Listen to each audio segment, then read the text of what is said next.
In this video, I'm teaching you 3 essential autism travel tips to save you time, worry, and stress. All that coming up.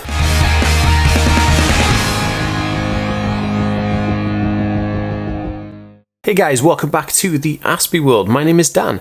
I have autism, ADHD, OCD and dyslexia, and I make weekly videos all about this type of stuff. So if you're new around here and you'd like to learn more about those subjects, remember to hit that subscribe button by clicking the notification bell below and following on Facebook and Instagram for daily videos. What's good guys? Welcome back. Whew, hope you're having a great day. I know I am. So if you haven't already, please download my Autism Life Hacks PDF book for free. That's right, for free at autismhacks.net. You can do it right now for free. Okay, so I wanted to do this video talking about travel tips and stuff because I know everything's opening back up again and people are traveling on vacation and they're traveling to see family and there's all kinds of travel stuff going on, and same with me. I'm a person who does travel a lot, even though it's difficult for me, and people on the autism spectrum will have difficulties with traveling. Now, I know if you're a parent watching this, or you're a spouse of a loved one, or a caregiver of somebody on the autism spectrum watching this, you'll know exactly what I mean by travel can be difficult and challenging at times for the person on the autism spectrum. That being said, I've listed out 3 ways in which I personally use these tactics and these strategies to kind of help overcome all of the stress and worry that is attached to autism and travel. So here we go, and I'm going to break them down right now. Okay, so number 1 is comfort over chaos. Now, when you are traveling, there's a lot of chaos, okay? Because there's a lot of things going on. You're trying to catch buses or trains or planes and get cab rides and pack all your things and remember all these things. And there's so many rules and regulations to follow. And remember, not only that, but you have this journey ahead of you. It's going to take X amount of time or hours to get to your destination.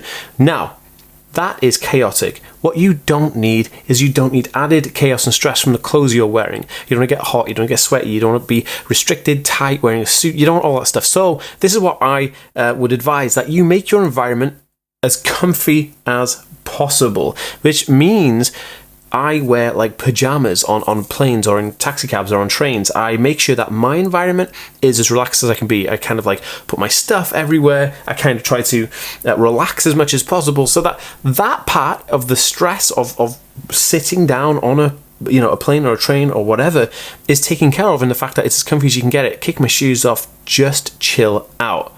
That is better than having that chaos, that stress of having to sit in uncomfortable clothes and etc.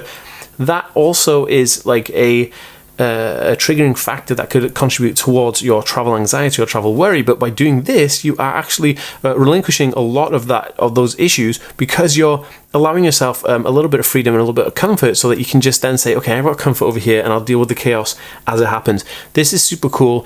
And having something of comfort around you, like maybe it's having pajamas on, or maybe it's laying out your iPad and snacks and stuff like that, this is going to make you feel way more calmer as well, because it's comfortable, it's relatable, it's relative to you. So, top tip. Okay, so number 2 is supplements. Now, I am big on different types of supplements. Now, I take different types of supplements for different things all over, my life stuff. So I take supplements in the morning, I take them during the day, I take them at night. But specifically when I travel, I like to take a couple of different ones. Now, 2 of the main ones I like to take when I travel, the first one being melatonin. Now, melatonin, a wakefulness regulator, so you can take that at night and it will really help you kind of knock out to go to sleep, right? Because I know a lot of autistic people take melatonin to go to sleep anyway.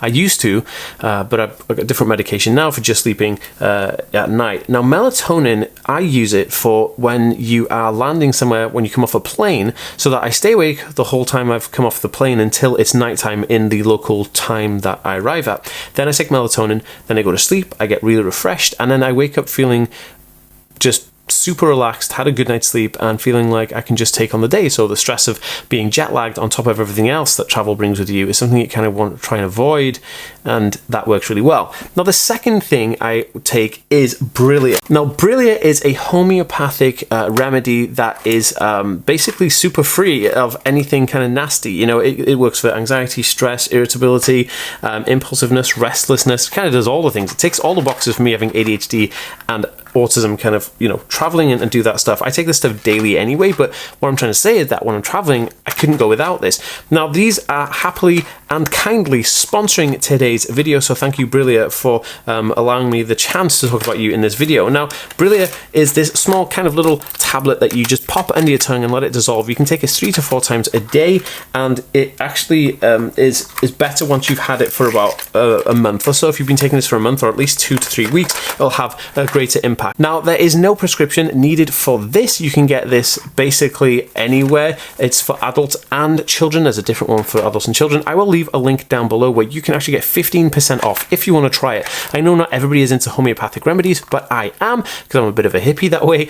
But if you're interested in trying it, I highly recommend it. It's just so good for helping with clarity and stuff. And honestly, if I didn't take this stuff, I would just have more of a harder time focusing whilst in a stressful situation like when I'm traveling. So please check out Brillia. Link is in the description. Use my link and use the code ASPI15 for 15% off.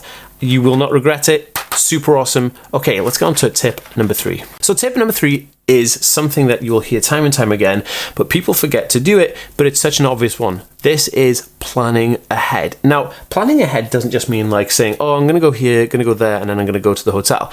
Planning ahead means taking things like knowing where your journey is going, knowing all the pit stops you're going to have, knowing all the rest stops that you're going to stop at, making sure you know what food you're going to have, making sure you know what entertainment you're going to take with you, making sure you know the emergency phone numbers of the place you're at, make sure you know that you have all addresses of places you're traveling to, all the phone numbers of the the front desk or whatever it is. Because if you don't have this information, this adds an extra layer of stress that you don't have. Then you'd be faffing about with your phone trying to sort this thing out, and then if you get like an Airbnb and you haven't prearranged it, you don't have the person's phone number, you haven't planned properly. What I like to do is create a Google Docs itinerary before I travel anywhere and put all numbers of everything I need in there, all names and addresses, everything, even all my bank account stuff. I keep a copy of my passport photocopied and chuck it into a Google Drive, because planning is the way to secure yourself so you don't have to worry. So you know at least everything you need to know about the travel is all in a document that you've made that's on your cloud server that you can access anywhere, even if you lose your phone.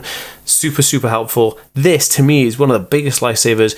It does take a little bit of time to compile this, but definitely makes a huge difference when traveling to reduce anxiety, worry, and stress. Now, these were the tips that I wanted to share. If you enjoyed them, please give it a thumbs up. If you have anything to share, pop it in a comment down below. I love to know if you have any other hacks that you use, and if not, then don't worry, join in the conversation anyway, and I'll see you next time, guys. Peace.